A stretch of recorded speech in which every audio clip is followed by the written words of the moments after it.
За өнөөдрийн подкастаар бүгдээрээ сэтгэл зүйн хувьд одоо хүнд хамгийн их амар амгалан өгдөг нэг зан чанарын талаар ярина.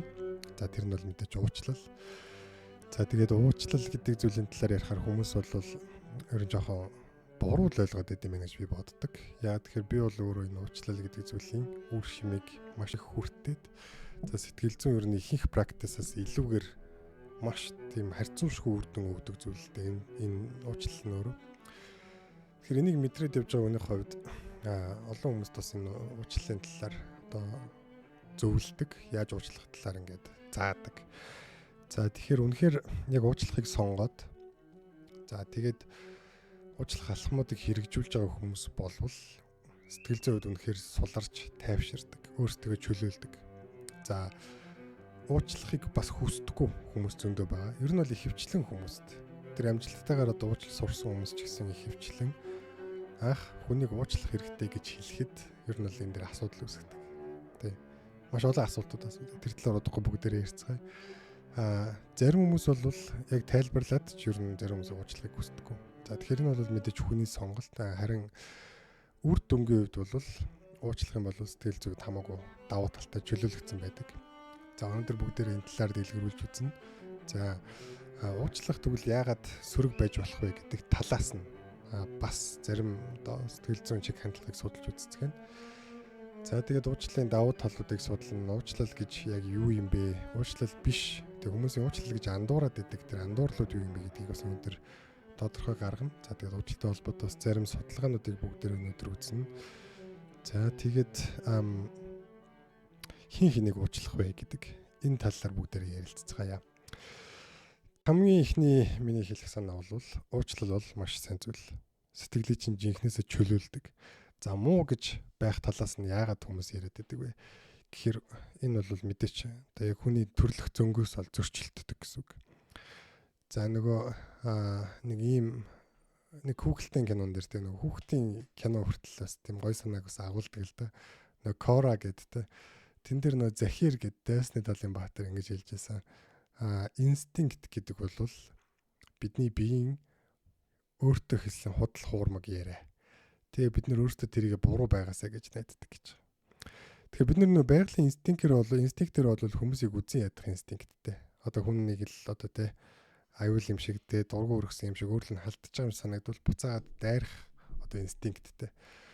За тэгвэл энийгээ дагаад явах юм бол одоо магадгүй гэр бүлтэй байж ч махан биеийнхаа инстинктийг дагаад явах юм бол өөр одоо эмэгтэй хүн хөдөлтөх ч юм уу өөр эрэгтэй хүн даах ч юм уу ийм л одоо юм руу явна штэ. Тэгэхээр хүний оюун ухаан нь өөрөө мах бодийнхоо байгалийнхаа инстинктийнхаа эзэн нь байх хэвээр. За тэгвэл өшөө хорсол гэдэг энэ зүйлүүд бол яг нэг амьд үлдэх механизмын алдаатай хэлбэр.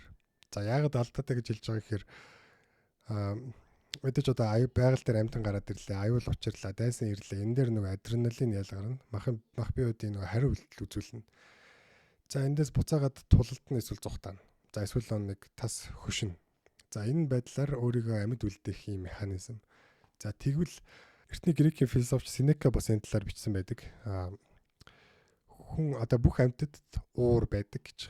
Тэгээ бух бол туураагаараа ингээд одоо газар сэндилжин ууралж байгаа үед хоёр хамран сарталцсан нохоо бол одоо чон нохоо бол шүдээ үзүүлнэ муур бол үсээ босгоно.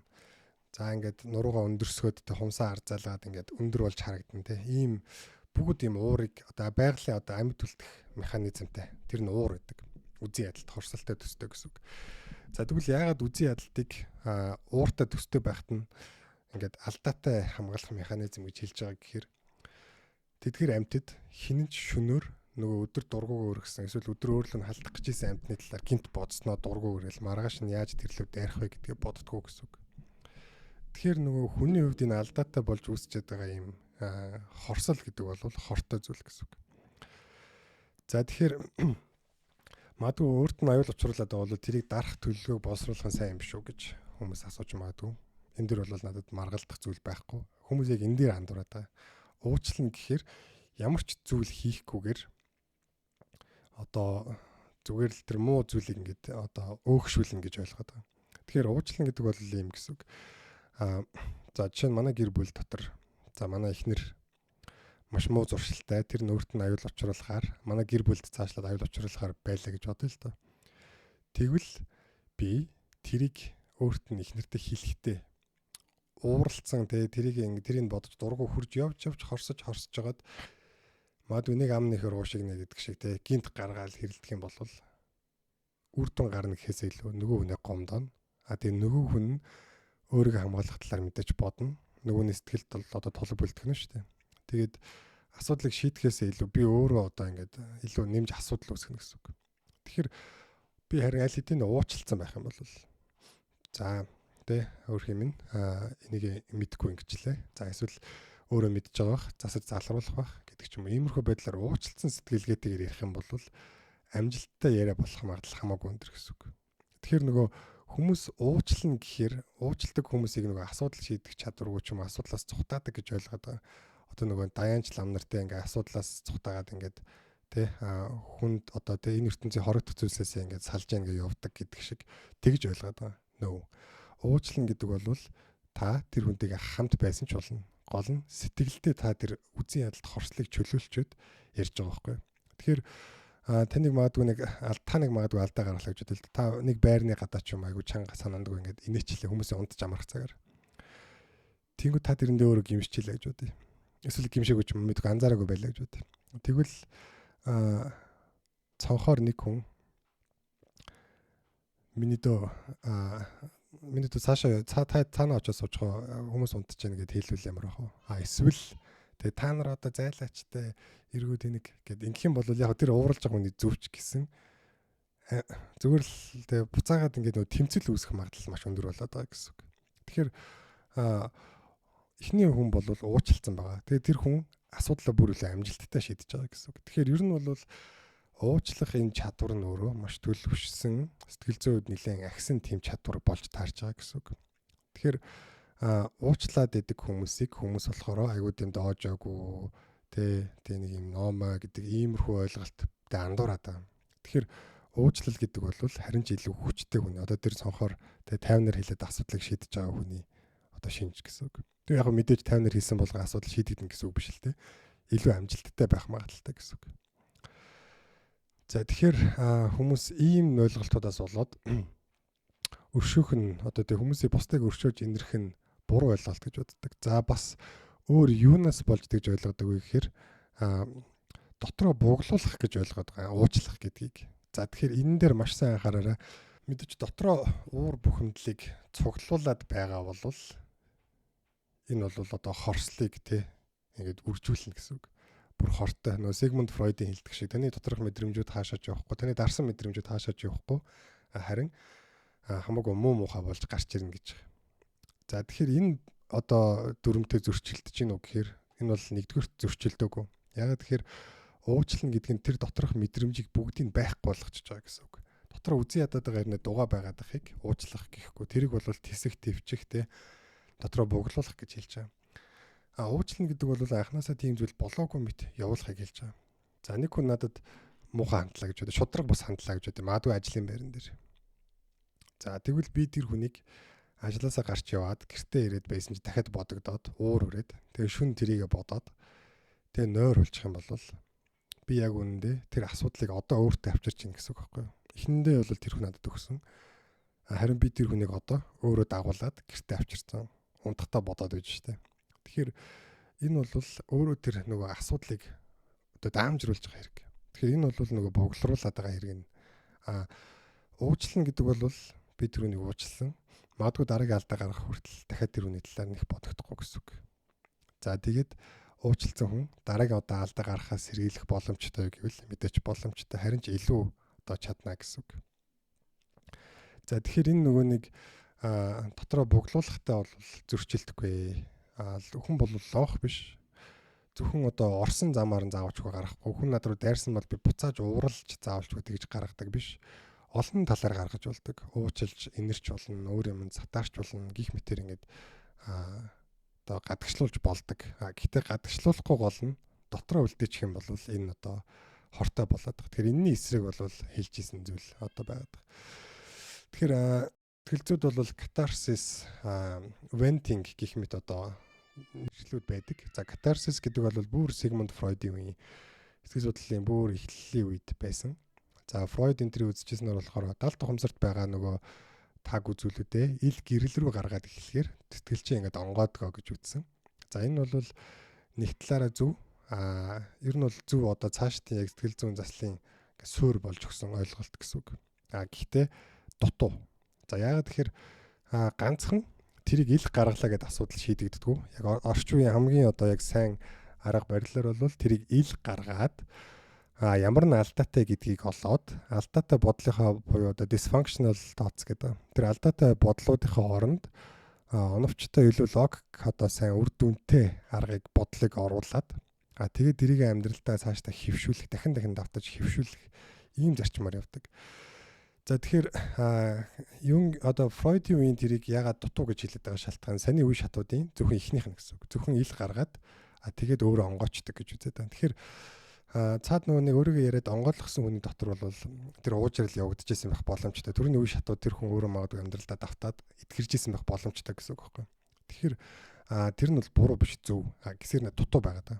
Тэгэхээр нэг юм байгууллагууд байгаад байгаа хөө уур гаргадаг те ингээд ороод шилмэл хагалж болдог те аяга маяг цохин ингээд энэ дэрлүү ойрлно гэдэг ч юм. Энэ тэр техникүүдийг venting гэж хэлээд байгаа юм те.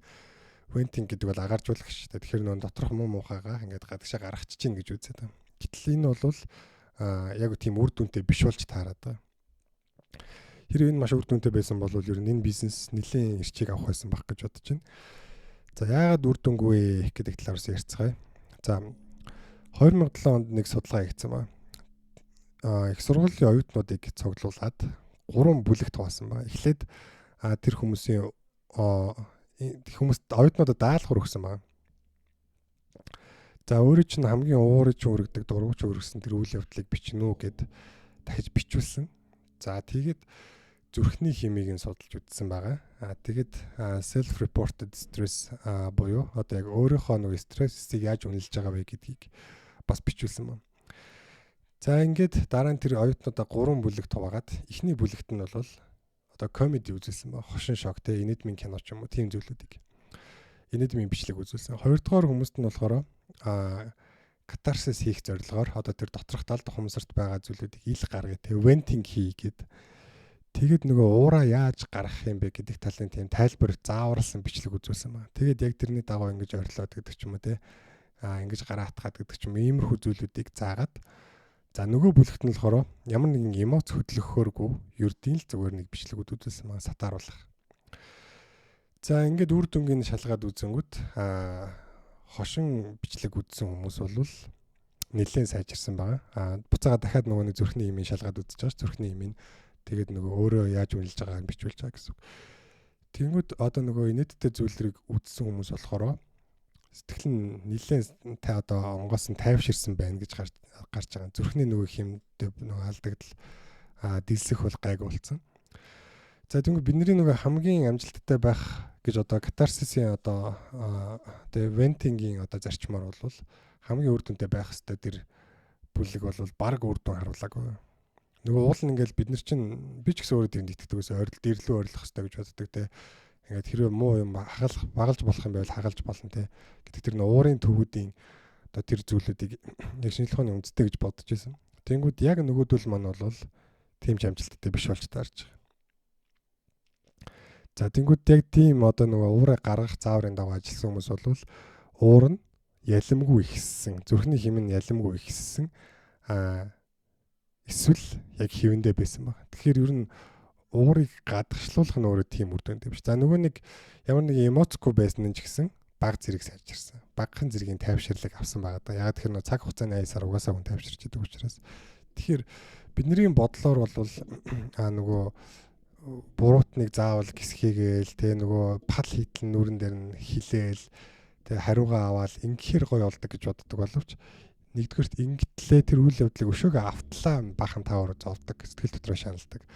Хоёрдугаар тэрийг хилээдч тайвширахгүй байх магадaltaй болж таарч байгаа гэсэн үг. Тэгэхээр миний хувьд бол би өмнө ийм зарчимтай байсан. Нөгөө хин нэгний хэлсэн үг байт юм да. Гимтнийг өршөөх нь гимгүүг одоо хохироож байгаа хэрэг гэдэг. Тэгэхээр яг энэ үг бараг миний зарчим байсан. Багасаа л угаасаа нөгөө алдаа гаргуул одоо манай ихч намайг шидэгдэх ч юм уу те. Би эсвэл ингээд дараа нь дүүнрийг алдаа гаргуул дахиж алдаа гаргахгүй болтол ингээд сайн ингээд те одоо үгэлдэг ч юм уу, загиндаг ч юм уу те. Заримдаа зоддог ч юм уу. Ийм байдлаар ингээд ойлгуулах тийг ёстой гэж ийм л ойлголтоор өссөн. Тэгээд насанд хүрсний дараа ч гэсэн ингээд одоо өөрийнхөө хүмүүсийн одоо эргэн тойрны хүмүүсийн харилцаан дээр ч гэсэн хин нэгний алдаа байх юм бол тэрийг маш тод ингээд хэлж ярилцаад тэгээ эсвэл загнаад ч юм уу ингэж одоо гаргах хэвээр ойлгуулах хэвээр гэж боддог байсан. Тэгмэд энэ өөрөө яг бодит харилцаанд орж үзээд үерхэд тэг яг юм хариуцлагатай юмд орж үзэхээр ерөөсө болдгоо зүйл амьдрал дээр ерөөсө хэрэгждэггүй зүйл байгаа байхгүй. Тэр үг маань өөрөө ямар нөхцөлд хэлэгдэх ёстой вэ гэхээр мад хууль эрх зүйнэд болж ийн гэсэн үг. Жишээ нь гэмтнийг одоо гисгэхгүй байх нь гэмгүүг хохироож ийн гэдэг нь хуулийн тал дээр болно гэсэн үг.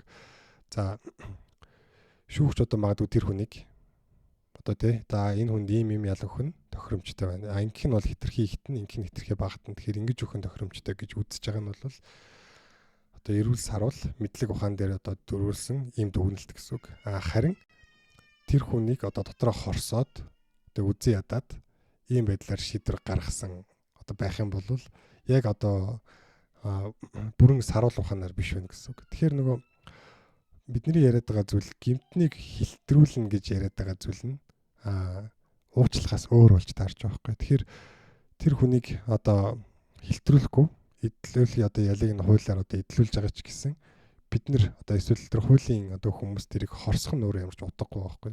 Тэгэхээр манай гэр бүлийн хувьд ч гэсэн одоо манай эхнэр ингээл алдаа гаргангууд би тэр алдааг маш тодор ингэж дурдаад байх юм болвол одоо юу яаж байгаа. Тэр хүн засраад сайжраад ингээ үр дүн авдаг гэхээсээ илүүгээр илүү нөхөртөө гомдолтой, илүү өөртөө итгэлгүй, жоохон ингээд уран муугарахтай өөрийгөө хамгаалах ийм л байдал яг үндэ үүсээд байгаа байхгүй. Тэгэхээр хамгийн сайн одоо арга бол нэгнээ уучлж инэрэнгүй харьцах. Одоо инэрэнгүй харьцах гэдэг зүйлийг ингээд амьдралдаа хэрэгжүүлээд үзэхээр их тэр нөгөө бидний гаргаад байдаг тэр шүүмжлэлүүд яг үндэ шаардлагагүй болж байгаа байхгүй. 10 одоо тэр хэрүүл болох байсан зүйл 10 одоо тэр асуудлыг ингэж тодтогч ярих байсан зүйлийн 8 зүгээр л тэр хүн өөрөө мэдээд надаар хэлүүлсэн хэллэг засчих байсан зүйлүүд болж таарч байгаа. Инэрэнгүй хандаад ахаар. Тэгэхээр нөө Джон Готман гэдэг одоо гэр бүлийн сэтгэл судлалын гэр бүлийн талаар одоо маш одоо их судалгаа хийсэн. Дэлхийд хамгийн одоо өндөр одоо үнэлэгддэг тийм гэр бүлийн судлаач ба. Тэгээ өөрөө бол би гэр бүлийн амьдралыг ингэ заагч бишээ. Би бол гэр бүлийн талаар хамгийн их судалгаа хийсэн хүн л гэж хэлдэг өөрийгөө. Тэгээ энэ үний одоо онлоор бол апокалипсийн буюу апокалипс гэдэг бол дэлхийн одоо сүрэл гэсэн библийн дагуу нэг юм цаг хугацааны төгсгөлийн дараахтай сүрэл гэсэн. Тэр үеийн дөрвөн мортон гэж байдаг. Апокалипсийн дөрвөн мортон. Тэгэхээр тэр дөрвөн мортон ирэхээр дэлхий ингээд сүрнэ гэдэг ч юм уу. Тийм одоо библийн одоо зөвгнөл байдаг л да. Тэгэнгүүт гэр бүлийн харилцаанд яг тэр дөрвөн мортон гэдэг шиг тийм одоо энэ дөрөв байх юм бол ер нь салах нь тодорхой гэдэг тийм дөрөв юм байдаг гэж байгаа байхгүй. Тэдгээр нь болохоор шүүмжлэх, өөрийгөө хамгаалах. За нөгөөдхөө дорд үзэх. За Stonewalling гэдэг тэр нь болохоор одоо тэгээ энд хилээд чирэггүй нөө эмоцоо ингээд бүр ингээд нам нуудаг болсон. Тэгээ энэтэй ингээд яриад тэгээ намайг магадгүй ойлгоогүй юм чи өмнө надад намайг тэгж гомдоос юм чи одоо би ярихгүй тий гэд өдөр өдгөө залуудаа ингээд хадам ээжтэй гомдоод бүх насаараа ингээд дууга хураацсан ч хүмүүс байна. Тэгэхээр нөгөө Stonewalling буюу ингээд тэгээ нэг гомдсон сэтгэлээр асуудлыг шийдэх биш ингээд тэр жигтэй ингээд хөлдөж байгаа нь өөрөө бас ингээд тийм хортой гэсэн үг. Тэгэхээр уучлахгүй байх нь саяны дөрөвтэй дөрвөлнтэй адилхан. За яаж вэ гэхээр нөгөөний алдааг би олж харлаа, шүүмжлээд байлаа. За тэгэнгүүт энэ нөгөө нэг хамгийн ихний мортонтой адилхан болчихж байгаа. За дараагийнх нь өөрийгөө хамгаалаад байдаг. Би шүүмжлээд байхаар нөгөө хүн чинь хэрвээ өөрийнхөө алдааг одоо хүлээн зөвшөөрөхөөр суралцаагүй бол ихэнх хүмүүс ер нь алдаагаа хүлээн зөвшөөрөх чадвар амар муутай байдаг. Ялангуяа эмоцд автцсан байх үедээ. Тэгэхээр нөгөө өөрийгөө хамгаалах дээр бол одоо толгойн цэвэр ажиллаж эхэлнэ гэсэн үг. Тэгэхээр ингээд хоёр мортон гэртээ оруулаад ирлээ сүрлийн мортоныг. За тэгэнгүүт дараагийнх нь бол нөгөө дорд үзэх. Дорд үзнэ гэдэг чинь өөрөө бас та уучлахгүй байна гэсэн үг. Тэгээ энэ юм тэнэг штэ. Энэ юм мангар шийдвэр гаргаж байгаа штэ. Энэ тэнэг юм ярьдаг штэ. Гэхдээ та өөрөө тэр хүнийг дотроо магадгүй уучлаад тий уучлах гэдэг чинь зөвхөн үзэн ядалт хорслох биш байхгүй. Та тэр хүнд дургу үрсэн байсан ч гэсэн тэрийг уучлах гэдэг чинь уучлалт тооцогдно. Тэгэхээр нөгөө тэр хүнийг сэтгэлдээ илүү инэрэнгүй байдлаар хараад, эргээр хараад ингэж явах нь бас нэг мөртнийг гаргачих чинь гэсэн үг. За Stonewalling те. Хэрвээ байнга нөгөөдхөө шүүмжлээд нөгөөх нь хаалт үүсгэн. Эсвэл эсэргээрээ та өөрөө тэр хүнийг юусоо уучлахгүй байгаадах юм бол Stonewalling буюу нөгөө чулуун хам дотроо үүсгэж байна гэсэн үг. Тэгэхээр ийм байдлуудаас болоод ингээд одоо гэр бүлийн амьдрал чинь маш уучлалдаггүй байдлаас болоод маш том ингээд сүрэлд орчиж байна. Тэнгүүд энэ дөрвөн ингээд мөртнийг уучлал гэдэг зарчмыг нэвтрүүлснээр гэр бүлдээ нэвтрүүлснээр ихэнхийн эсвэл бүгдийг нь байхгүй болгох боломжтой болчих. Хүчгүй болгох ядаж. Тэгэхээр уучлал гэдэг нь өөрөө ийм хүчтэй. За тэгээ Джон Готманы бас нэг гоё юмыг та нарт сонирхолтой 5-1-ийн харьцаа гэж юм гаргаж ирсэн байна. Энэ яадаг вэ гэхээр хэрвээ гэр бүлд ямар нэгэн муу чанар энэ дөрөв дээр нэмэх нь өөр муу чанарууд бас байгаа шүү дээ. Нэг нэгээ сонсдоггүй, хүлээцэхгүй, тэгээ эсвэл нэгнийхээ яриаг ингээд мушигдаг гэдэг ч юм уу, гүтгдэг ч юм уу, худлаа ярьдаг гэдэг ч юм уу. Иймэрхүү бас энэ дөрөв том мөртнөөс гадна муу чанарууд байгаа. За тэгвэл Джон Готманыхоор бол энэ одоо тэгээ муу чанаруудаас хэрвээ нэг танаа гэрт байгаа бол хариуд нь 5 сайн юм байх хэвээр. За ийм гэр бүлүүд тогтвортой үлддэг юм байна. Ингэж чадаагүйнүүд нь салалт руу явд юм байна. За энэ дөрвөн мөртөн байгаа бол ерөн салах магадлал маш өндөр юм байна гэж үзэж. Тэгэхээр муугийнхаа орлуулад сайн зүйлүүдийг тавих хэрэгтэй. За тэгвэл тэр сайн зүйлүүдийн дотор уучлал байх юм бол би уучлалыг бол сайн зүйлүүд нь одоо муугасаа илүү хүч багтаа юм шиг байгаад шүү дээ. 5-1-ийн харьцаа гэдэг чинь. Тэгэхээр орлуулж бүр илүү сайн зүйлүүд оруулах хэрэгтэй. Тэдгээр нь зүгээр энгийн зүйлүүд байж болно л доо.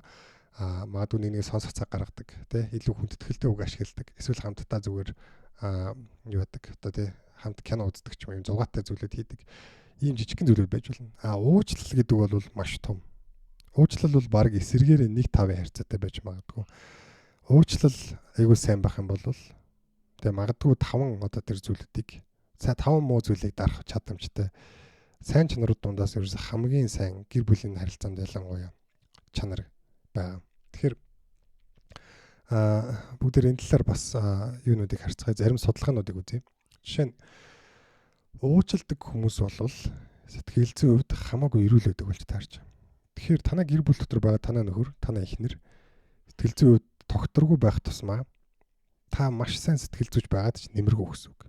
Та бүр гэгэрцэн тэгээ одоо эсвэл бүр ингээд тий маш юм хүчрэхэгтэй уучлалыг ч хүртэл нэвтрүүлсэн ийм байлаа гэхэд гэр бүлд ч байгаа нэг хүн маш сэтгэл зүйн тогтворгүй бол ерөөсөө байнгын ядармаа, байнгын уучлж чадахгүй гэдэг сорилт дотор явна гэсэн үг. Тэгэхээр нөгөө гэр бүл өөрөө эрүүл байх тусмаа ялангуяа хоёр гишүүн тэгээ эхнэр нөхөр хоёр хоёулаа эрүүл байх тусмаа цаашлаад хүүхдүүдийн эрүүл мэнд тэгээд бие биенийхээ эрүүл мэндэд нөлөөлдөг гэсэн үг. За тэгвэл 2012 онд Туссейн Л тэргүүтээ судлаачдын хийсэн судалгаа байна. 18-аас 80 насны за 1200 хүмүүсийг цуглуулсан байна. За эдгээр хүмүүс бол яг ажил мэргэжил одоо нийгмийн гарал давхархын хувьд бол ингээд шал өөр хүмүүс.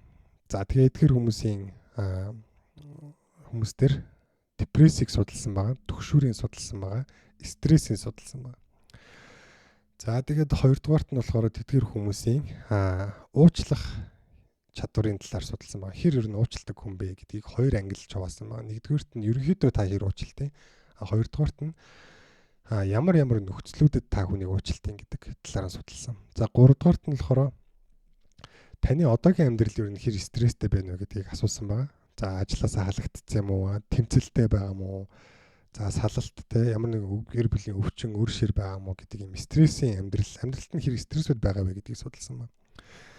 Тэгээ маш сонирхолтой үр дүн гарч ирсэн нь болохоор амьдрал нь нэг стресстэй нөхцөлд амьдарч байгаа ч гэсэн уучлж чаддаг хүмүүс амьдрал нь стрессгүй 50 амар амгалан байгаа хэрнээ уучлж чаддаггүй хүмүүсээс илүү сэтгэл зүйн хувьд тогтвортой илүү сэтгэл зүйд эрүүл байдаг болж таарч байгаа. Тэгэхээр амьдрал нь аль хэдийн стрессгүй хэрнээ уучлж чаддаг хүмүүс бол бүр илүү одоо тий эрүүл болж таарна гэсэн үг. Тэгэхээр амьдралынхаа асуудлуудыг магадгүй та шийдэж чадахгүй байгаа ч гэсэн уучлахаас эхэлж болно гэсэн үг. Ядаж сэтгэлээ онгойлгож байгаа. Тэгэх юм бол арай илүү ухаалаг шийдвэрүүд гаргаж арай илүү ууж хандна гэсэн үг.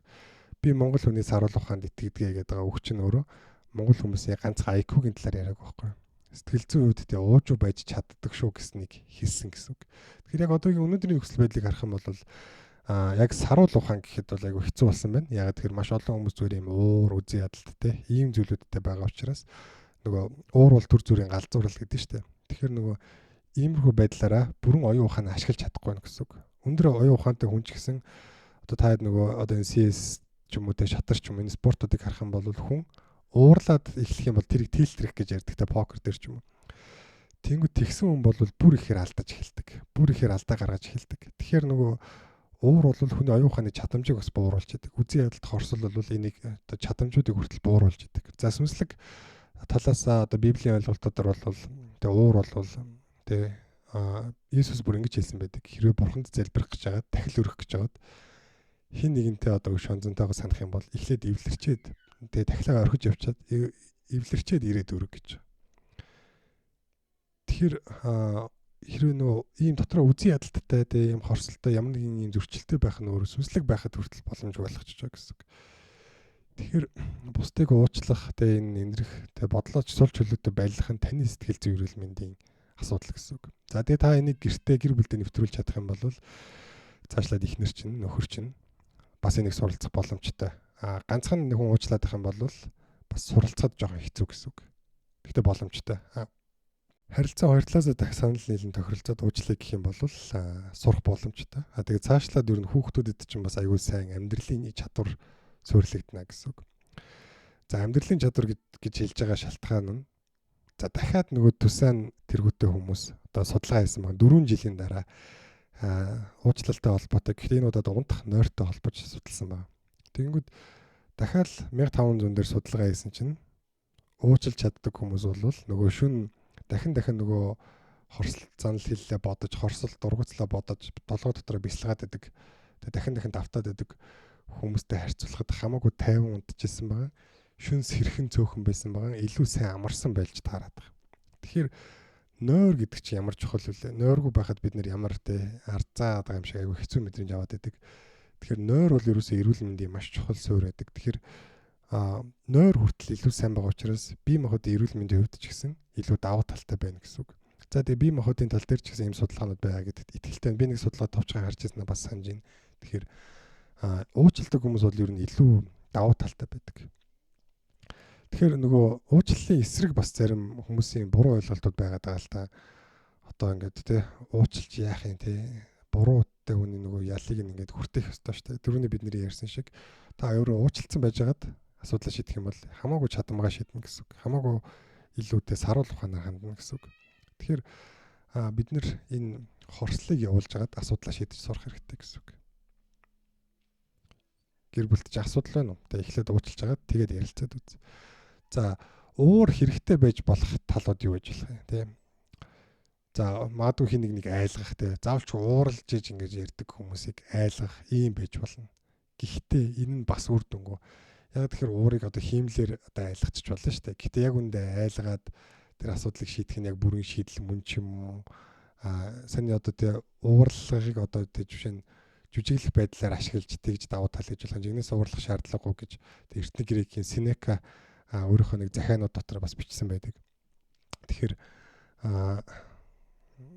миний бодлоор бол баг жүжиглэх хэрэггүй. Асуудлыг шийдэх өөр замууд байгаад байгаа.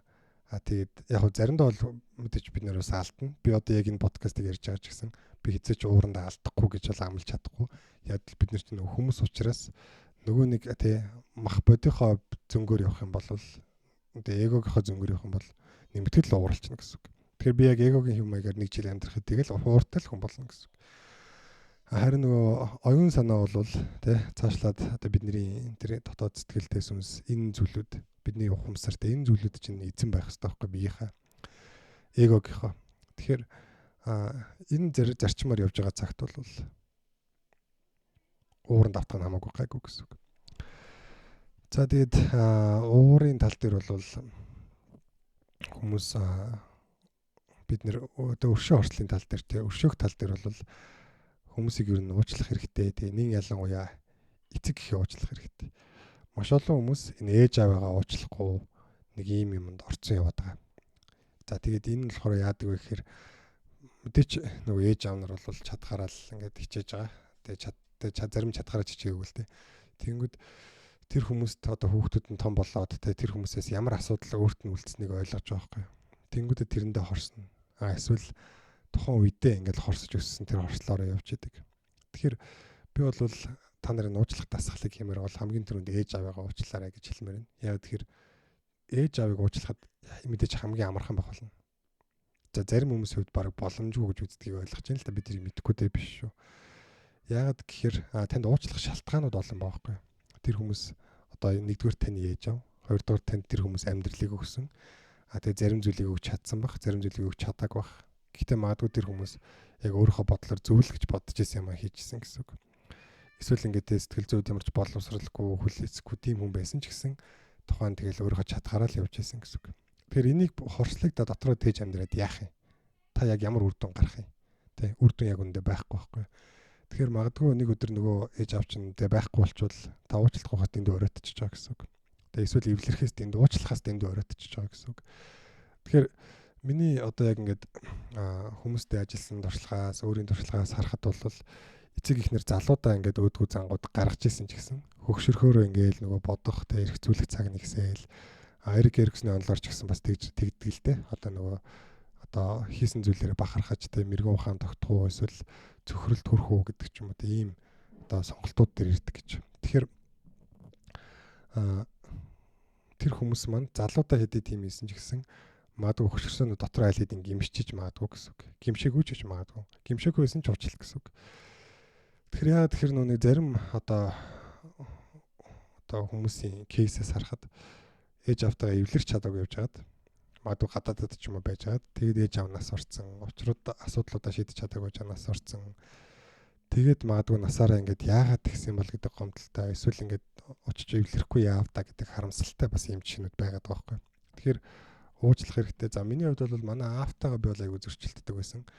Тэгээд яг одоо ингээд аавтай ойлголцоол ярилцаал ингээд багаар ярилцаал үзэхээр ер нь бол тэр үеийн одоо тий хүнээс шал өөр хүн болсон илүү инэрэнгүү ач зээнэртэй хандж байгааг нь харахад тий маш юм инэрэнгүү хүлээцтэй одоо тий дураар нь илүү тий одоо ингээд алдаж онох боломжийг өгдөг тийм хүн болсон байж байгаа юм. За намайг жоохон бахт бол ер нь нэлээ ингээд одоо тий нам яг миний одоо тэр өмнөх зарчим шиг ингээд нам шийтгэж ойлгуулах хэрэгтэй гэдэг тийм байсан. Тэнгүүд нөө зөрчил үсээл гэдэг. Тэгэхээр ямар ч гэсэн уучлалын дасгал хийх гэж бол ихэнд ээж аваасаа эхлэх хэрэгтэй гэж бодож байна. За зарим хүмүүст үнэхээр яг боломжгүй санагдаад байгаа бол одоо эргэн тойрныхаа өөр хүмүүсээс эхэлж болно. Хинээс эхлэх нь юу хамаагүй л дээ. Хүмүүсийг ер нь уучлах хэрэгтэй. За тэгээд гэр бүлээ, найз нөхдөө цаашдаа ер нь хамт амьдрий гэж бодож байгаа хүнээ бас уучлах хэрэгтэй. Хүмүүс нөгөө салчих юм шиг хамт байх юм шиг нэг юм хоёрын оронд байна гэдэг бол амар хортой. Салчих юм шиг бодож муугад зан гаргачаад хамт байгаад тахаар нөгөө харилцаа улам эвдрээд байгаад байгаа гэсэн үг. Тэгээ Библиэл дээр бас нэг хэлсэн байдаг. Хоёрдмал тэ бодолтой хүн тэ бүх зүйлдээ тогтворгүй байдаг. Тэр салах юм уу? Тэ цаашдаа нийлээд хамт амьдрий гэдэг юм уу? Эсвэл одоо салъя гэдэг юм уу? Шийдэх хэрэгтэй. Тэгээ аль болох л ер нь эвлэрнэ гэж шийдэх хэрэгтэй. Нөгөө салах гад гэр бүлдээ шүүхтэр очиод эвлэрэх бас хугацаа өгдөг. Тэгэхээр нөгөө гэр бүлээ нэгэнд амьдралаа холбосон заяагаа холбосон учраас бас энэ тийм амархан одоо тэгж хүнийг нөгөө төрхөнд нь буцаана гэдэг чинь тэр бол тийм амархан одоо бараа буцааж юм шиг тэгж хийх ёсгүй маш одоо хариуцлагатайгаар хийх ёстой зүйл байдаг. Тэгэхээр нэгэнд эвлэрнэ гэсэн одоо талаасаа бодоод тэгээ аль болох уучлалт сурах юм бол нэгэнд хамт амьдрах хүнээ бас илүү инэрэнгүү байлгаж өөрөө бас инэрэнгүү байж ингэж таатай амьдрах боломжтой. Тэгээд ихэнх зүйлүүд дээр юу уучлах хэрэгтэй. За хүмүүсийн нэг уучлж мэддэггүй нэг хүн байгаа. Хүн ер нь өөртөө аяг хатуу ханддаг. Өөрийгөө ингэж мэддэггүйгээр буруутгаж доошоо хийж зэмлжтэй ингэж би ч одоо сайн мөрдөх хэрэггүй гэх мэт иймэрхүү юм байгаад идэв шүү. За энийг бол бас ингэж тусдаа дугаараар яриул зохихоор нэлээд их тийм гүн юм яригдана. Тэгэхээр та яг өөртөө мэдэх төвшөндөө ингээл өөрийгөө уучлаад өөртөө арай илүү инэрэнгүү хандаал бай гэсэн үг. Одоо та нэг хүмүүст яаж ханддаг шиг өөртөө бас жоохон инэрэнгүү хандаж сурах хэрэгтэй гэсэн үг. Зарим хүмүүс бол өөрийгөө л бодоол өөрийгөө сайхан байлгаал ингээд юм уваагүй сувдаг амиа хичээсэн. Хүмүүсийн боломжийг олгаалаа гэдэг ч юм уу. Хүмүүсээс монжоол зөвхөн л өөрийгөө сайхан байлгах байдаг бол эсэргээрээ зарим хүмүүс ингээ хүмүүст хүндэтгэлтэй хандаад байгаа нэ. Өөрийгөө амар зэмлж ингэж ядраадаг хүмүүс байгаа. Тэр хүмүүс бол яг ёс зүйн үед өндөр арай хүн чанартай хүмүүс байдаг. Гэхдээ маш том сул талтай гэсэн. Өөрийгөө зэмлэгчийн дуу хоолойтой болвол тэгэхээр тэр зэмлээд байдаг дуу хоолойнуудаас салах хэрэгтэй гэсэн үг. Уучлах бол маш том тий бараг хөрснө гэсэн үг. Ихэнх тэр одоо алдаагч нь ихэнх тэр тааг үзүүлэгдэж чинь суллаад явуулчихна гэсэн үг. За тэгээд хүмүүст бас ингээд нэг уучлах талаар анх одоо заахаар хүмүүс бол уучлал бол ер нь шийдвэр юм билээ л дээ. Яг тэгэхээр хүмүүс би уучлах чадах болов уу гэж аягүй их асуудаг. За миний туршлагаас харахад бол хүн яг уучлая гэд шийдсэн л бол уучлах чаддаг. Шийдэх л хамгийн хэцүү. Шийдчих юм бол тэгэл уучлах чаддаг. За бас мэдээж логикийн үед хүмүүс бас ингэж хэлдэг. Тэр хүмүүсийг уучлаач гэвэл тэр хүний буруу байвал яах вэ гэж хэлдэг. Тэгэхээр энэ бол ерөөс хамгийн нийтлэг хүмүүс асуудаг. Тэгэхээр угаасаа л тэр хүний буруу байгаа. Тэр хүний зөв гэж та бодож байсан бол таны дотор юм хорсол төрөхгүй шүү дээ. Тэгэхээр тэр хүн сайн даа биш. Та өөрөө сэтгэл зүгөө чөлөөлмөр байгаа учраас, тайван байлгамаар байгаа учраас цаашаа move on хийж тэ урагшилж явмаар байгаа учраас уучлж байгаа гэсэн үг. Өөрийнхөө сэтгэлийг чөлөөлж байгаа. За уучлна гэдэг нь өөрөө асуудлыг шийдэхгүй орхино гэсэн үг биш. Дахиад хэлэхэд. За бас хүмүүс бас ингэж хэлдэг. За хэрвээ нөгөө хүн маань надаас ядаж нэг уучлалтгүй ч бол би ингэж жоохон тий уучлчих гад байна гэдэг байгаа байхгүй. Жоохон гимшиж байгаа царайгаа харуулчихвал гэдэг байгаа байхгүй. Тэгэхээр энэ дээр бас нөгөө хүндээ найдах хэрэггүй. Нөгөө хүн хэрвээ тийхгүй байвал яах вэ? Тэ та хэдэн жил дахиад дотроо хорсолт хийх үү? Тэгэхээр энэ дахиад нөгөө өөрийнхөө сэтгэл зүг хүнээс хамааралтай болгочихж байгаа гэсэн үг. Өөрийнхөө сэтгэл зүг эрхчлөг. Тэгэхээр нөгөөнөөс ахаа уучлж байгаа. Тэр хүнийг одоо хизээ яа одоо тий дамжлагтай ажил шиг тий өмнөх нөгөө ажилч машин ирж шороо буулгахаас нааш би одоо модоо тарьж чадахгүй гэдэг шиг. Тэр хүн одоо тий уучлахгүй нааш би юу ч одоо хийж чадахгүй гэх юм бол тий та хэнийг яг хохироод байгаа. Эндээс та хохирж байгаа байхгүй. Тэгэхээр нөгөө нэг зүгээр чөлөөлөд явуулчих дотроосоо дургу тий байгаа юм а гэртээ оруулж ирээд орондоо бодоод байна гэдэг чи одоо ямар хэмжээний асуудал вэ тий. Тэгэхээр явуулах хэрэгтэй. Тэгээд уучлах бас олон арга замууд байгаа. За яг сэтгэл зүйн талаас доктор Н Райт гэдэг хүн бас энэ уучлалын талаараас нэлээд судалсан байдаг. За би бол яг за тэр аргуудын талаар товчхон хэлэхэд бол мэдээж одоо яг яаж тий хорсол байгаад байгаа гэдгийг ойлгох. За нөгөө хүнийхээ одоо алдааг өөрөөр зүтгэсэн байдлаар ойлгох гэж хандах. За тэгээд цаашлаад бол одоо эсрэг одоо эрэгтэй нөгөө нэг уучлсан тэр хандлагыг одоо өөртөө нэвтрүүлэх шингээхтэй гих мэтэр ийм уучлах дарааллууд байна гэж үзэж байгаа. За миний хувьд бол би одоо эдгээр шатуудыг бүгдийг дамждаггүй. Гэхдээ одоо уучлах гэдэг зүйлийг сурснаас хойш маш одоо тий хизээч одоо хүрнэ гэж бодоагүй тийм амар амгалан байдалд хүрчихэж байгаа. Гэтэ одоо энэ төгс хизээч одоо уурахгүй болсон гэсэн биш шүү. Ер нь бол маш доктортой амьдралтай, маш доктортой сэтгэл зүйтэй болсон гэсэн үг. Тэгэхээр өмнө нь бол одоо нэлээд одоо бас доктортой нэлээд одоо сэтгэл зүйд агсан төвшөнд тооцог гэж өөрийгөө л тооцчихлоо. Тэгсэн чинь яг ингээд уучлах ёстой байна. Тэгээ бусдыг инэрх ёстой байна гэдэг энэ сургаалуудаар одоо амьдарч эхэлснээс хойш одоо тэгээ хизээч ийм төвшөнд хүрэхгүй байсан байна гэдэг дээр ирсэн байгаад байгаа гэсэн үг. За миний хувьд яаж уучлалт вэ гэдгийг та нарт бас хуваалцмаар санагдаж байна. Би болохоор тэр хүнийг яагаад ингэсэн болоо гэдгийг бодохыг хүсдэггүй. Зүгээр л би уучлаа л гэж боддог. Яг нөгөөдгийг яагаад гэдэг зөвтгчих юм бол уучлахад арай амархан гэж бодогдох боловч заримдаа бас зөвтгөл маань худлаас санагдаад байдаг надаа. Тэр хүний өмнөөс би мэдхгүйгээс хойш худлаа зөвтгөх юм санагдаад байдаг. Тэгэхээр хүчгүй санагддаг. Тэгэхээр миний хувьд бол ер нь зүгээр л за би зүгээр л уучлалчий. Тэгээ энэ өөрийнхөө төлөө гэж байгаа. За тэгээд уусаа би нөгөө Христ итгэснээс хойш за Христийн номдол ийм юм чинь би өөрөө тэгээ энэнийхээ дагуу бай. Тэгээ би хүмүүст ярьдаг шигэ өөрөө бай гэдэг ийм л шаардлагаар уучлалыг өөртөө тулгачдаг гэсэн үг. За тэгвэл 10-аас 9-ийг бол ямар ч асуудалгүй уучлана. За 10-аас 1 нь бол уучлахад жоохон зовлонтой дахин гарч ирэх ч юм уу. энэ дээр илүү залбирч бясалгаад тий дахин бодол дотроо нөгөө хүмүүс уудалж өршөөгөөд ингэж явж байгаад уудалж чаддаг. За тэгэхээр миний л хувьд миний яг зүгээс та нарт өгөх зөвлөгөө бол яг нөгөө хүн маань яасан гэдгийг ч юу бодох хэрэггүй. Зүгээр л би өөрөө доторхой чөлөөлмөр байгаа учраас энэ хүнтэй зуралтад баймааргүй байна. Энийг дотроо ингэж баймааргүй байна гэж уучлах. За тэгэхээр ер нь явж уучлах гэдэг бол тийм нөгөө хүмүүс яг ойлгодог шиг амар шалчгансан нэг ийм зүйл биш байгаа байхгүй юу? Илүү яг ийм өөрийгөө чөлөөлөөд илүү их цаашаа зоримог явж байгаа үйлдэлийг хийж байгаа. За хүмүүс болохоор уучладаг хүн гэхэр яана зүгээр миний буруу гэдэг нэг ийм л хүн болчихно гэж ойлгоод байгаа. No. Тэ. Зүгээр л тэр хүний доторх таагүй зүйлсийг та дотроо тийхгүйгээр амьдрах юм шинэ боломж гэсэн үг. За тэгээд хэрвээ энийг хэрэгжүүлж чадах юм бол сэтгэл зүйд маш сайн танд бүр мэдгэдэггүй өөрчлөлт гарна гэдэгт би баттай хэлье. Хэрвээ энийг сонсоод та санал нэгдсэн ч гэсэн юу ч хийхгүй байх юм бол та санал нэгдэггүйгээс чүтгэн л арай дээр байх. Тэгэхээр юу ч хийхгүй дээ юу хийх вэ гэх юм бол давтах хэрэгтэй бодол дотроо. Хэнийг уучлах үний талаар бичээд ав. Эсвэл толгойд дээр санчих. За тэгээд би нүнийг уучлалаа. Одоо би ямар ч өөр тооцоо байхгүй, ямар ч би энэ өсөш авахгүй, ямар ч энэ хүн намайг ингэчих юм бол би уучлална. Энэ хүн тэгсэн болов гэдэг тийм бодохгүй гэсэн үг. Зүгээр л энэ хүнээс дахиж юу ч санахгүй, юу ч гордохгүй, юу ч харахгүй зүгээр л уучлсан. За яг энэ мэдрэмжээр ингээд уучлчих. За тэгжиж та сайхан дотроо чөлөөлөгдөж байгаа. За гих мэтэр ингээд өөрийгөө чөлөөлөөд тэгээд энийгээ дахин давтаад ганцхан хоёр удаагаар биш дахин давтах хэрэгтэй. За та нарын хувьд бол нэлээд их давтах хэрэгтэй болно. Шинээр давтаж байгаа учраас тэгэхээр шантралгүй дахин давтаарай. Тэгээд удаа тусмаа юм амархан уучлж чаддаг болно.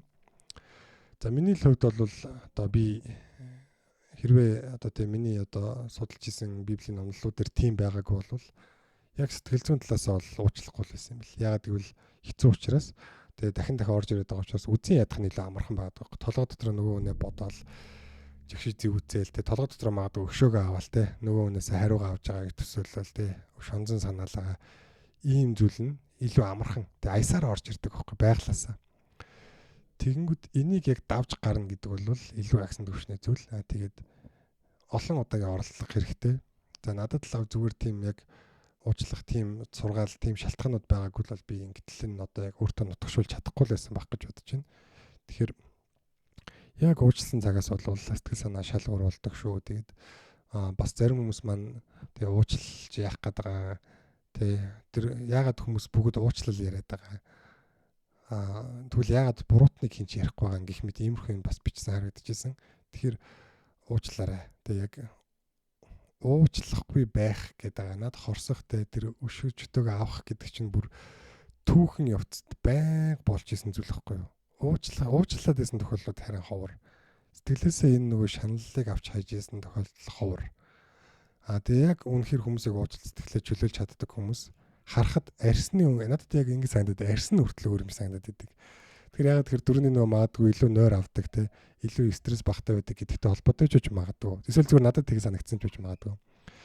Тэгэхээр уучлаад байгаа хүмүүс бол арай л нэг өөр нэг юм арай л нэг гэгээлэг арай нэг тийм таатай байдаг хөхгүй дэрэгдэн байхад ч гэсэн. Тэгэхээр тийм хүмүүс маань оширсондоо ингээд нийгэмд асуудал үүсээд байна гэж бодох хэрэггүй. Тийм хүмүүс угаасаа л хизээч ямар ч нийгэмд дийлэнх байж үзээгүй. Ийм чадвар ч угаасаа маш ховор байхгүй. Энэ бол бүр яг жинхэнэ чадвар. Нөгөө гагнуур хийх бол жинхэнэ бодит ски шүү дээ. Хоёр төмрийг сайхан хооронд наачиж шүү дээ. Тэрнтэй адилхан уучлаад стресс багтаагаар унтаж амарч чадж байгаа. За уучлаад сэтгэл зүйн зовлон багтаа байгаа. Уучлаад гэр бүлийнхээ харилцааг илүү сайн байлгаж чадж байгаа гэдэг бол бүр хамаагүй илүү хүчтэй бодит чадвар мөн байгаа байхгүй. Тэгэхээр уучлалын эсрэг бити бас яраарэ. За яг мэдээж та нарын дууралт би бити яраарэ. Уучлалын эсрэг бити тийм буруу ойлгоорой. Уучлал гэдэг бол тийм буруу юм авчираад байсан юм байхгүй. Уучлсан ирнэ ч гэсэн асуудлыг шийдвэрлэн штэ. Шийдвэрлэхгүй биш. Шийдвэрлэх боломжтой. Шийдвэрлэхгүй ч орхиж болно заримдаа. Яг үндэ бол зарим тохиолдолд тийм байдаг. Би ингээл бүх асуудлыг чинь би зүгээр залбирж илаа гэж бодъё л та төсөөллөөрөө бүгдээрээ. Тэгвэл би уучлалаа, бурхан тэр асуудлыг шийдлээ гэдэг Христийн яг нэг ийм ойлголт байгаа шүү дээ. Тэгэхээр заримдаа бол тэр асуудал шийдэгдэхгүй байсан ч гэсэн би зүгээр л уучлал чинь. Заавал ч тэр асуудлыг шийдэх гэдэг юм байхгүй. Тэгээд миний амьдралд тааж орж ирэхгүй байх тохиолдол зөндөө байна. Тэгэхээр яг бидний бодоод байгаа шиг бид нар нөө уучлалаас өөрсдөө дэндүү хол хүмүүс байгаа байхгүй. Тэгээд уучлахаар ингээд дараа нь бөө юм болчихно гэж бодоод идэг. Тэгмэд яг ороод туулаад үзэхээр бол тийм амар хэцүү биш. Харин ч ингээд ихэнх юм өөрсдөө аясаараа шийдэгдчихдэг байгаа байхгүй.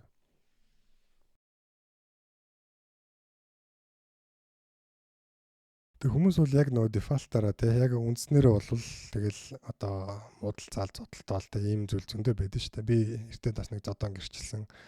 Яг ингээд цонхороо байж хад гадаа хүмүүс зодтолж байгаа байхгүй. Тэгээд найзууд нь салгачиж байгаа. Тэгээд салчаад хахад одоо хоёр талаас яг тэгэл залууч бид нар ч гэсэн тийм одоо насан дээр байсан. Тэнгүүд хоёр талаас ингээл нөгөө одоо тэр яг тийм улаахан гарцсан багтаа одоо уучлах юмсан энэ гэж бодогдохгүй л дээ. Тэгээд зодтолж байгаа. Тэгээд яг ингээл тэ наашаа гараад хойлоо үзчихэж байгаа ганцаархнаа гараад иргээл орилж байгаа байхгүй нэг залуу. Тэгэл яг 30 эдхэн секундын доторх нь л тийм болчихж байгаа. Хэд цохилцох шиг болсон модны ард руу орсон. Би яг юу болсон сайнаагүй. Тэгэл хүмүүс наад хааллаа цагдаа дудлаа модлаа гэл таллаас боолын болсон. Тэгсэн чинь нөгөө нэг гараад иргээ орилж исэн залуу ямар ч хөдөлгөөнгүй. Толгоноос нь цус асгарал хөвтөд. Тэгээ хүмүүс ингээд нөгөө найзууд нь өвчлээ барьчлаа гэж ориллоо дөргөн дуудаал. Тэг яг дараа нь сонсоход тэр залуу үгээгүй л гэсэн л дээ. Гэтэ ингээд одоо тэг өш хонзон санжтай тэгэл өш хонзон саны тэг буруутны гисгээ гэдэг тийм хорсолтой хүмүүс байгаад байна шүү дээ. Тэнгүүд яг зүгээр экстрим жишээ нь тийм боловч яг амьдралын хэмээг нь бас яг тийм л байх байхгүй юу. Хүмүүсийг ингээд шийдгээд хийдэ энийг ингээд заавалч шүүмжлэх гэх мэт тийм байдлаар уучлалдаг хүн шүүмжилдэг гэж бас битгий ойлгоорой. Уучлалдаг хүн саруул ухаантайгаар шүүмжлэнэ. За тийм байна. Тэгээд энэ ярьсан зүйл танд хэрэгтэй байх гэж найдаж байна. Тэгээд за энэ бол миний яг ажлын туршлагаас өөрийнхөө амьдрал дээр хэрэгжүүлсэн хамгийн сайн, хамгийн хүчрхэг ийм одоо ажиллагаа сэтгэл зүйдээр ажиллах ажил байгаа. Тэгээд яг олон хүмүүсийн үр дүн дээр харахад бол төдийлөн олон хүнд нэг хүрдэггүй. Одоо маш хүчрхэг хэрнээ бүх хүн энийг авдаггүй. Яг тэгэхээр ихэнх хүмүүс одоо тэр үр дүн авахгүй хүмүүсийн ихэнх нь уучлалыг гэж зүгээр шийдэж чаддаггүй. Нөгөө хүндэд эндүг хорсож байгаа учраас уучлахгүй байхыг уучлахгүй байх нь ингээд өөрт нь илүү таатай байгаад гэсэн үг. Уучлах гэхээр толгойд нь авталтахгүй байгаад гэсэн үг. Тэгэхээр та тэрийг даваад уучлах чадах юм бол тэр нөө доктор Энрайт гэдэг хүмүүний бас нэг ном байдаг. Зөвхөн номынх нь нэр нь уучлал гэдэг бол шийдвэр гэж. Тэгэхээр ер нь бид нар нөгөө шийдчихэл ер нь уучлалдаг. Шийдэхгүй бол тэгэл уучлахгүй байгаад чадна. Тэгээд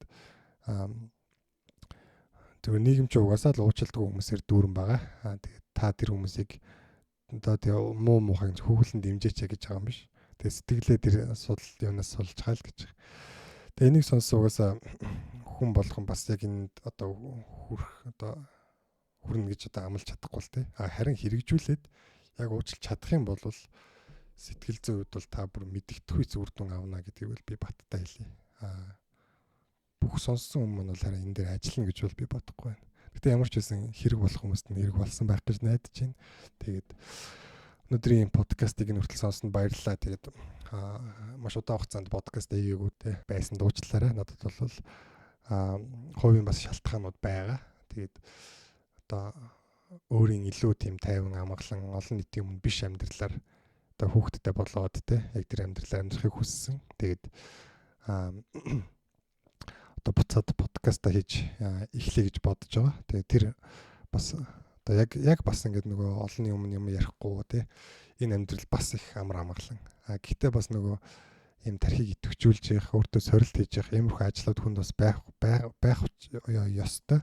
Тэгээд энэ ярьж байгаа зүйлүүд мань бас хүмүүст их хэрэг болох байхаа гэж бодож байгаа. За тэгэл 5,000 хүн сонслоо гэхэд тэгээд нэг тий 50 хүнд нөлөөлч чадчихвэл тэгэл одоо айгуу том юм бичлэг гэсэн үг л дээ. Эрвэхийн далавч те хаана дивсэн эрвэхийн далавч үлээ нөгөө хаана Өмнөд Америкт дивсэн эрвэхийн далавч Канадад үлээ шуургуулдаг гэдэг нэг butterfly effect гэж байдаг шүү. Тэгэхээр жижигхэн ч гэсэн ингээ сайн нөлөө үзүүлж авал тэгээд энэ үр дүнд хүрэх байхаа. Тэгээд илүү нөгөө те одоо яг надад тийм бас туулсан зүйлүүд зөндөө байна л да. Сая энэ байх хугацаанд одоо миний амьдрал тэр чигтээ өөрчлөгдөж байгаа үнэт зүйлүүд ёс зүйн төвшин бол бүр маш өөртөө баг ёс зүй гэж хэлэхэд ч хэцүү бүр юм Тэ ёс зүгээс дэндүү холд авцсан нөгөө Христийн сургаалаар амьдраад байгаа учраас тэгэхээр яг энийг ингээд дагаад үзэхээр би өмнө яагаад гэдгийг тайлбарлаж ойлгохгүй байгаа ч гэсэн ойлгодгүй байсан ч гэсэн яг өөрөө дагаад үзэхээр өмнө нь болохоор би нөгөө буддагийн талаар юу ярьдаг байсан шүү дээ. Сургаалуудын талаар. Тэнгүүд эдгэр зүйлүүдийг яриад ойлгож тайлбарлаж чаддаг байсан. Иесусийн сургаалыг би ярих гэхээр өөрөө сайн ойлгодгүй байсан. Яагаад гэдээ авцалтахгүй юм шиг. Тэнгүүд өнөөдрийн одоо жишээ нь уучлахтай ирж юм. Иесусийн бас одоо яг сургаал байгаа байхгүй тий. Хүнийг хацарч чадвал нөгөөхөө тавьж өг. Нэг бээр газар хүчээр дагуулж явал хоёр бээр газар дагаа явчих. Тэ бусдыг уучлалт их юм бол чи өөрөө уучлагдана. За өшөө авалт бол угаасаа бурхных чи бити өшөө ав тэ. Бусдыг бүх хараа ерөө. Бусдыг хэмждэг хэмжүүрээр та өөрөө хэмжигдэнэ гэдэг ч юм. Иймэрхүү сургаалууд байгаад хахаар ингээд надад айгүй хэцүү байсан л даа гайхамдаа. Яаж тэ би ингээд буруудыг шийдэх хэрэгтэй юм шүү. Би тэ намайг хамгаалсан гэдэг ч юм. Иймэрхүү байдлаар тэнгууд өнөөдрийн ярьсан шиг ингээл одоо би яг өөрийнхөө доторх өөрчлөлтийг бүгдийг нэрэгүүл дээ. Гайхалтай. Зүгээр л яг ингээд шувуу ингээд илэн халин нисэж байгаа юм шиг яг юм гоо сэтгэл маш гоо чөлөөлөгдсөн мэдрэмжийг авдаг уучлснараа. Тэгэхээр энэ мэдрэмжийг та нар ч гэсэн аваасаа гэж хүсэж байна. Тэгээд энэ олон өөрчлөлтүүдийг тайлбарлаж чадахгүй байсан ч гэсэн одоо би ингээд яг сэтгэл судлалаараа холбоод яг ингээд итгэгч биш хүмүүст ч гэсэн тайлбарлах боломжтой болчихж байгаа байхгүй. Тэгэхээр ганцаараа тийм ойлголтод хүрээгүй мэлээ л дээ. Одоо Эрик Фром, Виктор Франкл, Карл Юнг, Абрахам Маслоу гэх мэт ингээд маш том сэтгэл судлалын төлөөлөгч нар бас ингээд сэтгэл судлал явж хангалтгүй байшгүй. Тэгээ илүү юм сүнслэг зүйл, бурханлаг зүйл, сүнслэг эсвэл бурханлаг эдгэр зүйлүүд рүү цаашлаад явах юм байна гэдэг дүгнэлтэнд хүрч исэн байгаа байхгүй. Тэгээд их сургуульд бид нэр тэрүүс энийг зааж байгаагүй. Илүү нөгөө шинжлэх ухааны зарчим тэ одоо иймэрхүү сүнслэг зүйлийн талаар нөгөө судалж одоо баталж чадахгүй учраас ярихгүй байх хэрэгтэй гэдэг зарчимтай л да байхгүй гэдэг бол биш шүү. Тэгээ atheist шинжлэх ухаан өөрөө atheist биш. Шинжлэх ухаан өөрөө нотолдог зүйлээ л баттай мэдлэг гэж үзнэ гэдэг зарчимтай. Тэнгүүд яг зарим хүмүүс тэрийг говьлаад шинжлэх ухаан бол atheist гэж ойлголоод байдаг. Тэгэхээр тэгээ мэдхгүй цаашдын зүйлсийг ингээд олж нээх нь өөрөө шинжлэх ухааны зарчим шүү дээ. Тэгэхээр нөгөө боломжит хувилбаруудыг байхгүй гэдэг үгүйсгэн гэдэг нь өөрөө бүх ингээд боломж цаашдаа ингээд одоо байх боломжуудыг өөрийнхөө хувьд зүгээр сохолчлоо гэсэн үг. Тэгэхээр шинжлэх ухааны хувьд ч гэсэн би сэтгэл судлыг бол маш том зүйл гэж боддог байсан. Бүрэн дүүрэн одоо шинжлэх ухааныг төлөөлөх хэмжээнд одоо эзэмшнэ гэж боломжгүй л дээ. Гэтэл яг ингээд бурхны талаар тэр сургаалуудыг өөрөө дагаад үзэхээр юу тэр нөгөө тий сэтгэл судлал ер нь яалтч жижигдэх юм байна даа л гэдэг дүгнэлтэнд хүрч ирсэн. Тэгээд одоо өөр сэтгэл судлаач нар хүрээгүй юм бахтаа гэж судалж үзэхээр тэгээ яг түрүүний миний нэрлсэн томоохон сэтгэл судлаач нар бас яг тийм ойлголтод хүрсэн байгаа байхгүй. Тэ жинхэнэ яг энэ сүнслэг зүйлээр ингээ бүр уг суураараа эдгэрд юм байна. Энэ ертөнцийн чи өөрөө сүнслэг ертөнцийн чинь зүгээр тусгалан юм байна гэдэг ийм төвшөнд хүрсэн байдаг. Тэгэхээр тийм тэгээд ер нь бол яг сэтгэл санаа онгох тал дээр бол гайхалтай. Би ч одоо бас олон жил бяцлал хийсэн сэтгэл судлаараа ажилладаг байсан хүний хувьд бол өөрийгөө нэлээд л одоо дайж хөвж утсан. Тэгэл 3 жил одоо ихтгэл өөрчлөлтөөс 3 жилийн турш ингээл тогтмол сайжраалаа. Тэгээд сайжрах болгондоо би гайхаалаа. Тэгээд алдаага олох болгондоо гайхаалаа. Тэгээд яг өмнөх зарчмаараа гормоор явсан бол бараг 70-80 хүрээд ч ойлгохгүй юмуд байж тээ. Тэгээ магадгүй хөшөрцөн өнөд явахаараад харамсаад ч юм уу. Залуудаа би юм хийж чадсангүй мадсангүй гэдэг ч юм уу. Тим ярих байж тээ. Тэгээ бараг ном бичээд тээ. Энийг та нар минь даваарай. Би чадсангүй мадсангүй гэх байсан юм аашин тээ хүүхдүүдтэй. Тэгэнгүүт тийм одоо олон өөрчлөлтүүд гардыг билээ. Тэгээд яг өндөө бол биднэрт бас ингээ хуурцсан хуурмаг зүйл байдаг. Тэр нь юу гэхээр бид нар бүх насаараа сэтгэл зүйн эрүүл мэндийг хайх юм аялалд явна гэж буруу ойлголцсон байна. Бид нар бүх насаараа сурагч мөн. Бүх насаараа бид нар суралцсан. Гэхдээ бүх насаараа сэтгэл зүйн эдгэрлийг хайна гэх юм бол та хизээч сэтгэл зүйд эрүүл амьдрахгүй байгаад үхнэ гэсэн үг. Тийм зүйлийг далд тухамсарт энэ юу яг медиа юм уу юу юм суулгацсан байгаа байхгүй. Тэгэхээр үгүй юм байлаа шүү. Сэтгэл зүйн эрүүл мэнд гэдэг бол тийм хол хүршихгүй зүйл биш. Хүрж болдог. Би өөрөө хэдэн зуун хүмүүстэй ажилласан, хэдэн зуун удаагийн тэг хүмүүсийн амьдралнуудын дээр гэрэлтэж байгааг өөрөө тэг харсан, хамтарч ажилласан хүнийхээ хувьд хэлэхэд тийм хүршихгүй юм ерөөсөөч биш. Тэг ер нь бол яг чадъя гэдээ яг зөв газараас хайсан хүнд бол амархан бохгүй. Тэгэхээр бүх насаараа би ингээд сэтгэл зүйн юугаа шийдэж амьдрна гэдэг ч юм уу. Тим кодтой бити байгаарай. Би өмнө ярьжсэн бах манай нөө үйлчлүүлэгч дундаас би нэг юм анзаарсан. Энэ одоо ажилласан бүх жилүүдэд шүү дээ. Яг ингээд сэтгэл зүйч төр ирээл тэ амар хүндэтгэлтэй хандаал тэр нь гоё л доо. Гэхдээ ингээд үр дүн гарах гэж удна гэдгийг би ойлгож байна. Цаг хугацааг шаардна гэдгийг ойлгож байна. Тэгэхээр би ингээд олон удаагийн уулзалтанд төлбөр төлөхөд бэлэн байна. Тэгээ тэр бэлтгэлтэй ирсэн гэж хэлж байгаа хүмүүс байгаа. Тэгээ сэтгэл зүйчийн ажил орлого талаас бол сайн гэсэн үг. Тэгээ олон удаагийн үйлчлүүлэгч ирэх гэдэг нь шүү дээ. Олон удаагийн орлого өгөх гэдэг нь гэсэн үг. Гэхдээ тийм хүмүүс нэрнгээсээ амар удаад байгааг би анзаарсан. Яагаад гэхээр өөрийнхөө сэтгэлгээндээ тэр хүмүүс би угаасаа л удна гэдэг юм яриад. Тэгээ яг үнэхээр яг шийдэх өдөр ирчээд хахад яг тодорхой асуудлууд дээр ажиллах өдөр дээр хүртэл тий заа ойлголоо дараа тэгж байгаа сайжрах баха дараа ойлгох баха гэх мэт иймэрхүү үгүүдийг давтан хэрэгэлдэг бүх асуудлууд дээр. Тэгэхээр тэр хүмүүсийн дотор нэг юм хойшлуулагч байгаад байгаа байхгүй нөгөө хойшлуулдаг юм сэтгэлгээ байгаад байгаа байхгүй. Магадгүй дараагийн уулзалтан дээр гэтэл яг үгүй өнөөдөр илүү сайжрах хэрэгтэй. Өнөөдрийн уулзалтнаас нөгөө суусан газараас шуураа хатах гэдэг шиг өнөөдрийн уулзалтнаас үрдэ авах хэрэгтэй гэсэн ийм байж чадах юм бол ганцхан сэтгэл зүйн уулзалт биш та өнөөдөр сайжрах хэрэгтэй гэдэг ийм сэтгэлгээгээр байх юм бол хурдан үрдэ гарна. За зарим хүмүүс үйлчлэгчид болохоор яг ийм томоогүй юм шиг тийм хүмүүс байдаг. Амар хурдан ингээд өө сайжирч болж шít гэдэг ч юм уу. Тэгээ тэр хүмүүс нэрнгээсээ хурдан сайжирдаг. Тэгээд өнгөцгөн сайжирчаад тэгээд дараа нь муудцсан болов уу гэдэг ингээд шалгаад үзэхээр нэрнгээсээ л тэр асуудал аль дээр шийдэгдсэн. Тэгэл тэр чигтээ шийдэгдсэн байгаа байхгүй. Тэгэхээр хүний нөгөө өөрийнхөө тархинд юу гэж кодлж байгаа ч юм бас айгүй чухал байдаг. Тэгэхээр бүх насаараа ингээд сэтгэл зүйн эрүүл мэнд тайна гэж тий зоох хэрэггүй. Энэ бол эхлэлий чинь зүгээр багц гэж бодлоо. Та нар Чингис хааныг боддоо. Чингис хаан зүгээр л би ингээл тий сэтгэл зүйн асуудалтай би нохооноос ингээд зочиод идэм аа. Тэгээ аав маань ингээд тий багт ингээд хүмүүст итгэсэн чинь хүмүүс хорлцсон юм а гэдэг ч юм ингээл ийм юм ярьдаг хүн байсан бол та нар тийм агуу хаан болно гэж бодож байна уу? Тий Чингис хаан бол давыг хэмээн даваас сэтгэвээс давшгүй даваагүй л гэж байгаа. Хоолын зорилго бүх бол ойрын зовлон оршнол гэж. Гэх мэт ингээд нөгөө юм утга учир өөрийн зорилттой зорилго тэ энэ сайн сайхан зүйл дээр төвлөрөөд ингээд явах юм бол ингээд эрхчлөө байдаг. Харин зовлонгуудаа дахин эрхцүүлээл, хорслоо дахин эрхцүүлээл ингээл байх юм бол тэгэл одоо яг тэр төвшөнтэй л үлдэх гэдэг байгаа. Тэгэхээр юу бодож юу хэлж байгаа ч хүртэл айгу чухал байдаг. Тэгээд за энэ хүртэл сонсон баярлалаа. Тэгээд ойрд нөгөө подкаст хийгээгүй бас төгсгөл хэсгээр нь жоохон буу халчлаа. Ихэнх хэсгээр яг гол юм ярьж хагаад. Тэгээд яг бас надад буу болохоос жоохон таалагддаг л та. Тэгэхээр ихэнх хэсэгтээ. Цааш тэрнээс нэг иймэрхүү байдалд явт юм уу гэж бодоод. Зарим дугаарууд жоохон чөлөөтэй яриа. Зарим дугаарууд жоохон илүү онлайн шинжтэй ч юм уу. Эсвэл яг өнөөдөр шиг ингээ олчж болно л та төгсгөлд нь юм яриад ч юм уу. За тэгээд сонсогчдод баярлалаа. За тэгээд энэ подкаст хийхгүй байсан хугацаанд подкастыг ингээд хүлээж байгаа шүү, дэмжиж байгаа шүү гэж бичдэг байсан хүмүүстээ бас баярлалаа. Яг та нарын яг үзүүлж байгаа дарамтаар бас яг өнөөдөр энэ подкастыг хийж байгаа.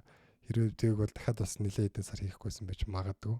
Яг та нарын зарим ч комментууд, зарим ч нөгөө мессежүүдийг ингээд толгой дотор давтагдаад, цуурайтаад байгаа юм шиг давтагдаад байдаг. Тийм болохоор бас ингээд бодон бодсоор бас ингээд дахиад подкастууд хийж эхэлж байна. Тэгээд одоо нас 7 хоногтой нэг видео бол баталгаатай оруулж одоо ямарчээс нэг 2-3 сарын турш бол оруулъя гэж бодож байгаа. Тэгээ зарим 7 хоногт 2 дугаар оруулж 2 видео оруулж магадгүй 2 одоо тий аудио ч юм уу. За нэг бол баталгаатай, 2 бол бас магадгүй тий нэг бол баталгаатай. 7 хоногт нэг бол видео орно гэсэн үг. За тэгээ цаашдаа бас ямар сэдвүүдээр ярилцсамаар байна, яамаар байна гэдгийг хэлээрэй. Тэгээд бас ингэж болно. Бадрал 567 гэдэг Gmail код байгаа. Gmail байгаа. Энэ Gmail рүү та бүхэн өөртөө кейсүүдийг явуулж болно. За надад ийм асуудал байсан, ингэж шийдэжсэн гэдгээ бичиж болно. Тэгээд комент хэсэг дээр хүмүүсээ би өмнө ийм хүмүүнд ингэж үзээ ядж байгаад ингэж уудлсан чинь ийм сайн үр дүн гарсан гэдэг ч юм уу. Тиймэрхүү туршлагууд байгаа бол бас хуваалцаад өгөөрэй. Одоо би өөрөө хэдийгээр энэ талын одоо яг юмыг нэлээд сайн эзэмшсэн гэж байгаа ч гэсэн та нарын туршлага тийм миний хэзээч гიშгэж үзээгүй газар байж магадгүй байхгүй. Тэгэхээр тэр зүйлүүдийг бас бүгдээрээ хамт уншдаг. Надад бас хэрэг болох бах. Тэгээд бүгдээрээ туршлагаа хуваалцаарай гэж хүсье. Тэгээд хэрвээ дараагийн дугаарууд ороход та шууд сонсъё гэж цаг алдахгүй сонсъё гэж хүсчихвэл subscribe дараарай. Тэгээд тэр нөгөө notification-ыг бас хонхоо асаачгүй. Тэгэх юм бол одоо илүү хурдан сонсно. Яг тэр манай нөгөө зарим сонсогч нар подкаст орсон бүр ингээд хэдэн 7 хоногийн дараа шинэ дугаар орсон биз дээ. Янтар гэдэг комент бичээд байгаа байхгүй. Тэгэхээр тэг яг одоо бас бүх хүнд шууд очихгүй байх шүү. Тэгэхээр тэр нь subscribe дараад notification асаагаарай. Тэгээд өөр хэрэгтэй зүйлүүд юу вэ? Тэр талаараа бас комент бичээрэй. Ямар зүйл ярмаар байна. Тэгээд энэ удаан хугацаанд юм хийгээсэн ч гэсэн дахиад сонсож байгаа та бүхэндээ баярлалаа. Тэгээд цаашдаа ер нь нэлээд гоё илүү тийм бүтээлч гоё юмд хийя гэж бодож байгаа. Тэгээд дараагийн дугаар уулзъя да. Баярлалаа. Баяр та.